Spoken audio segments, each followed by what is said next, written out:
ए केवाड़ी खोला हो। के ह? अरे केवड़िया खोलबू तब न बुझाई के ह। अच्छा रुक, बोलो का बात बा। चंदा चंदा? काम धंधा चलत मंदा, तोहरा चाहिए चंदा? अहो भौजी खिसियात कहे बाड़ू, जौने बताओने दा। का दी? 251 काट दी का भाभी? का 251? हाँ ना भगो लोग।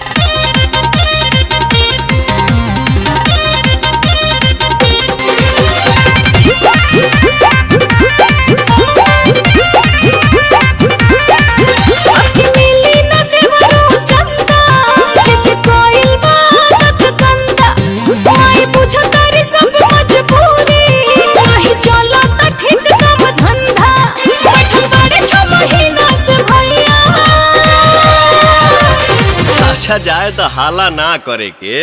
हम बुझा तानी की कमाई नइखे भइल, लेकिन का करबू भौजी, पूजावा त करही के न पड़ी। जौने बताओने द। अभी ना गइल लोग। कहे कइले बाड़ू हाला खोला बक्सा के ताला दो ये कर हो रुपैया।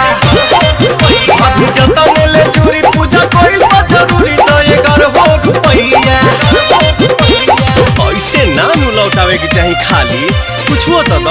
अच्छा रुक, उपाय लगाओ तनी।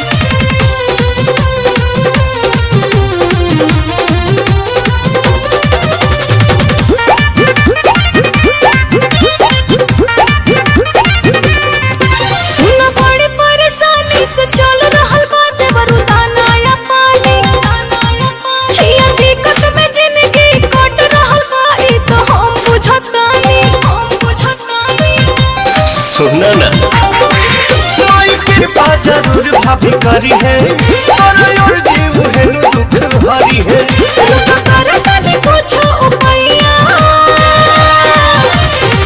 हई देखो ना, दीपक वो भौजी 5 रुपया दे लिहा, तू कुछ बढ़ा के दे दो। अच्छा काहे कोइले बाड़ू हाला खोला बक्सा के ताला दो ये कर हो रुपैया। भाभी जतने ले चूरी पूजा कोइल बा जरूरी दो ये कर हो रुपैया। ए भौजी, देवी माई नाराज हो जाइए।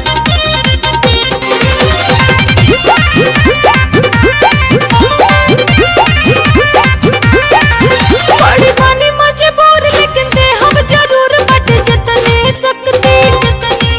दोनों हाथ जोड़े हम माई करी है रहम, दिल से करम भक्ति, करम भक्ति।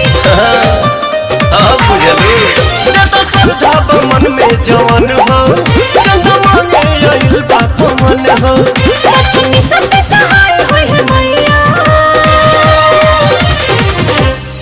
जरूर कृपा हुई हो। हाँ तब 9 दिन माई के पूजा पाठ करीला, कलसा धरीला, भूखिला, तब माई के नु सहारा बा। काहे कोइले बाड़ू हाला खोला बक्सा के ताला दो ये कर हो रुपैया। अभी जतने ले चूरी पूजा कोइल बा जरूरी दो ये कर हो रुपैया। अब का 11 रुपया दिया, 101 रुपया चढ़ा दिया पंडाल में हमरा ओरी से। जय माता दी।